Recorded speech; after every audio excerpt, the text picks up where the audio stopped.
वसुदेवसुतं देवं कंसचाणूरमर्दनं देवकी परमानंदं कृष्णं वन्दे जगद्गुरुं। श्रीकृष्णं वन्दे जगद्गुरुं। श्रीकृष्णं वन्दे जगद्गुरुं। जय विजय का चरित्र। धर्मदत्त ने पूछा, मैंने सुना है कि जय और विजय भी भगवान विष्णु के द्वारपाल हैं। उन्होंने पूर्व जन्म में कौन सा पुण्य किया था जिससे वे भगवान के समान रूप धारण करके बैकुंठ धाम के द्वारपाल हुए? दोनों पार्षदों ने कहा, ब्राह्मण, पूर्व काल में तृणबिंदु की कन्या देवहूति के गर्भ से महर्षि कर्दम की दृष्टि मात्र से 2 पुत्र उत्पन्न हुए। उनमें से बड़े का नाम जय था और छोटे का नाम विजय। पीछे उसी देवहूति के गर्भ से योग धर्म के जानने वाले भगवान कपिल उत्पन्न हुए। जय और विजय सदा भगवान विष्णु की भक्ति में तत्पर रहते थे।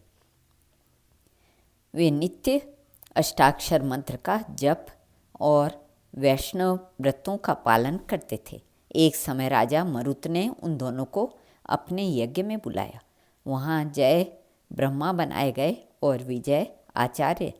उन्होंने यज्ञ की संपूर्ण विधि पूर्ण की। यज्ञांत में अवभृत स्नान के पश्चात राजा मरुत ने उन दोनों को बहुत धन दिया। धन लेकर दोनों भाई अपने आश्रम पर गए। वहाँ उस धन का विभाग करते हुए दोनों में परस्पर लाग डांट पैदा हो गई। जय ने कहा, इस धन को बराबर बराबर बांट लिया जाए। विजय का कहना था, नहीं, जिसको जो मिला है वह उसी के पास रहे। तब जय ने क्रोध में आकर लोभी विजय को श्राप दिया, तुम ग्रहण करके देते नहीं हो, इसलिए ग्राह हो जाओ। जय के इस श्राप को सुनकर विजय ने श्राप दे दिया, तुमने मद से भ्रांत होकर श्राप दिया है, इसलिए मातंग हाथी की योनि में जाओ। तत्पश्चात दोनों भगवान के श्राप निवृत्ति के लिए प्रार्थना की। दोनों के श्राप निवृत्ति की प्रार्थना से श्री भगवान ने कहा, तुम मेरे भक्त हो, तुम्हारा वचन कभी असत्य नहीं होगा। तुम दोनों अपने ही दिए हुए इन श्रापों को भोग कर फिर मेरे धाम को प्राप्त होगे। ऐसा कहकर भगवान विष्णु अंतर्ध्यान हो गए। तदंतर वे दोनों गंडकी नदी के तट पर ग्राह और गज हो गए। उस योनि में भी उन्हें पूर्व जन्म का स्मरण बना रहा। वे विष्णु के व्रत में तत्पर रहे। किसी समय वह गजराज कार्तिक मास में स्नान के लिए गंडकी नदी में गया। उस समय ग्राह ने श्राप के हेतु स्मरण करते हुए उस गज को पकड़ लिया।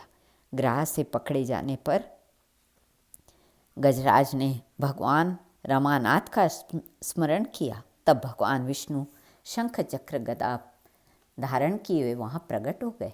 उन्होंने चक्र चलाकर ग्राह और गजराज दोनों का उद्धार किया और उन्हें अपने ही जैसा रूप देकर वे बैकुंठ धाम को चले गए, बैकुंठ धाम को ले गए। तब से वह स्थान हरि क्षेत्र के नाम से प्रसिद्ध है। वे ही दोनों विश्वविख्यात जय और विजय हैं, जो भगवान विष्णु के द्वारपाल हुए हैं। धर्मदत्त, तुम भी मात्सर्य और दंभ का त्याग करके सदा भगवान विष्णु के व्रत में स्थिर रहो। समदर्शी बनो। कार्तिक, माघ और बैसाख, तुला, मकर और मेघ के महीनों में सदैव प्रातःकाल स्नान करो। एकादशी व्रत के पालन में स्थिर रहो। तुलसी के बगीचे की रक्षा करते रहो। ऐसा करने से तुम भी शरीर का अंत होने पर भगवान विष्णु के परम पद को प्राप्त होगे। भगवान विष्णु को संतुष्ट करने वाले तुम्हारे इस व्रत से बढ़कर न यज्ञ है, न दान है, न तीर्थ है, तीर्थ ही है।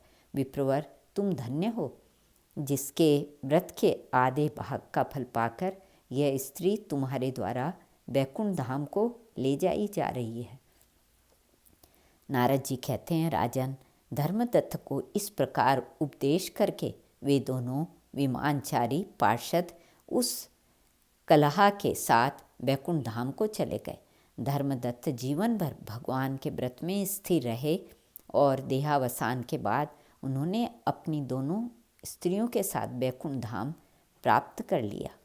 इस प्राचीन इतिहास को जो सुनता है और सुनाता है वह जगत गुरु भगवान की कृपा से उनका सानिध्य प्राप्त करने वाली उत्तम गति को पाता है। श्री कृष्णार्पणमस्तु।